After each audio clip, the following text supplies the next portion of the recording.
companheiras, bom dia companheiros. Quem vos fala aqui novamente é Ricardo Scopel Velho, direto para o nosso site, portal de informações que é o Afronte. Vamos inaugurar alguns temas que a nossa participação aqui, que a nossa contribuição vai fazer nesse ano de 2024.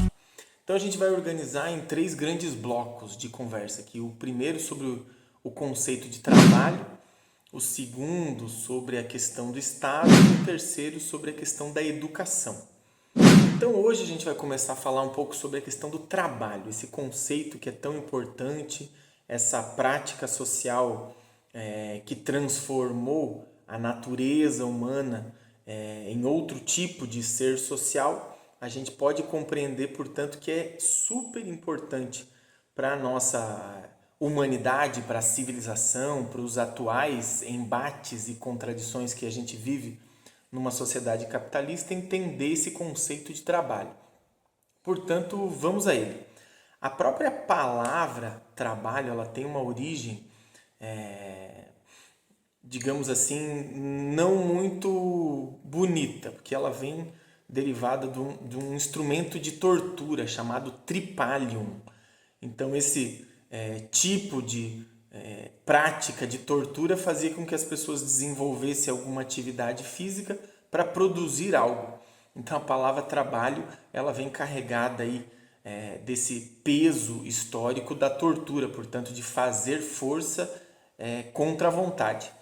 No entanto, outra possibilidade do conceito de trabalho, outro desdobramento de trabalho seria vislumbrá-lo como uma atividade que transforma a natureza por meio da atividade humana, usando de certas ferramentas, de certos instrumentos. Então nós temos aí 3 atividades que a gente precisa entender para poder falar de trabalho.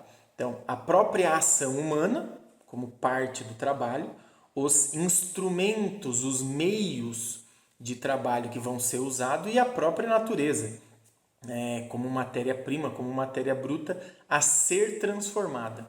Então a inter-relação entre essas 3 coisas, a natureza, os meios de trabalho e a própria ação humana, a força de trabalho, tem que interagir para que se possa produzir algo útil a esta mesma humanidade.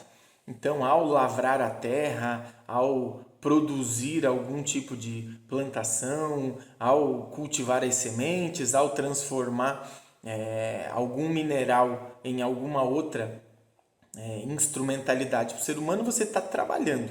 E esse trabalho é milenar. Então, essa interação da mão humana com a natureza como uma primeira ferramenta, ela vai transformar o próprio ser animal que se transforma no humano por meio do trabalho.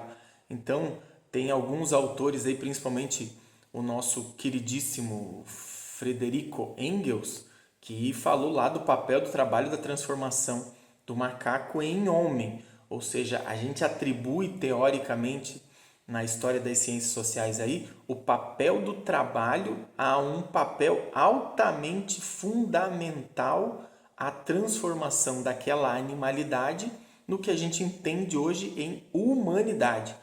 Ou seja, esse primeiro aspecto do trabalho, ele precisa ser compreendido de forma teórica, de forma histórica, para que a gente possa desenvolver historicamente a sua adaptação aos diferentes modos com que essa produção, ou os diferentes modos de produção que organizam essas relações de trabalho. Então, num sentido mais ahistórico, até supra-histórico, a gente vê o trabalho como essa transformação da natureza para suprir necessidades humanas.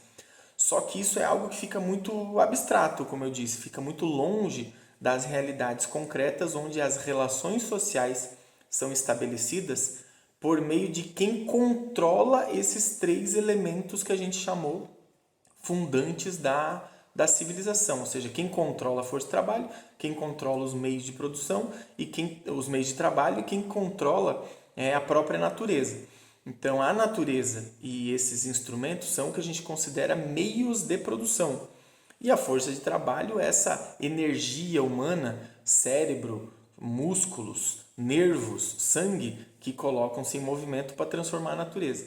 Então, a articulação entre essa força de trabalho e as diferentes formas de propriedade dos meios de produção são o que a gente vai chamar de modos de produção. Então, o escravismo foi caracterizado por ter uma força de trabalho que era completamente dominada e era propriedade de alguém. Os meios de produção, instrumentos e natureza foram sendo privatizados durante os séculos, ou seja, o que antes da invenção da propriedade privada eram recursos disponíveis para todos os seres trabalharem e viverem, depois de uma certa, digamos assim, passagem da história, esses meios se transformam em propriedade privada. E essa criação da propriedade privada separa os produtores, proprietários de suas forças de trabalho, dos meios de produção necessários para produzir a sua vida. Então, este tipo de trabalho sofre uma alteração. E este conceito é bastante importante, porque quando o trabalho exercido pelos diferentes indivíduos humanos se separa dos seus meios de produção, a gente tem uma alteração profunda das relações sociais de produção. E, portanto, funda-se um outro tipo de sociedade, um outro tipo de vinculação dos homens entre si e com a própria natureza. Portanto, a propriedade privada faz alterar a condição humana da vida na civilização moderna. E aí a gente vai ver que essa propriedade privada vai se transformar na medida do tempo em novas modalidades de venda e propriedade desses seres humanos que trabalham. Para tentar sistematizar nesses últimos minutos aí, a gente apontar que terá que abordar novamente essa questão do trabalho em um novo vídeo, em novos textos durante o ano. O trabalho, portanto, tem duas grandes acepções. A primeira, ela transforma a natureza por meio da ação humana e isso cria a condição humana de intervir na história e produzir a sua própria existência. Um segundo aspecto é que quando os meios necessários para transformar a natureza por meio do trabalho humano são transformados em propriedade privada, tem-se uma alteração substancial do modo como o ser humano se coloca no mundo e produz história. Então, a propriedade privada ela precisa ser entendida nessa transformação profunda do tipo de trabalho executado e, portanto, das consequências sociais de isolamento, das consequências sociais da apropriação da riqueza social criada. E, para entender melhor isso, portanto, os diferentes modos de produção, a gente vai abordar em novos vídeos a questão do escravismo, a questão do feudalismo, até chegar digamos assim, no conceito de trabalho sob uma sociedade capitalista. Como que a sociedade dos últimos 250 anos, por meio do modo de produção capitalista, se apropria do trabalho e subordina, faz com que todas as relações de trabalho no atual momento da história humana sejam dominadas pela forma social capitalista de se apropriar do trabalho. Então, ficamos com essa primeira reflexão aí sobre o conceito de trabalho e retornaremos com novas discussões, novas reflexões acerca desses temas em próximos vídeos. Um grande abraço e até breve.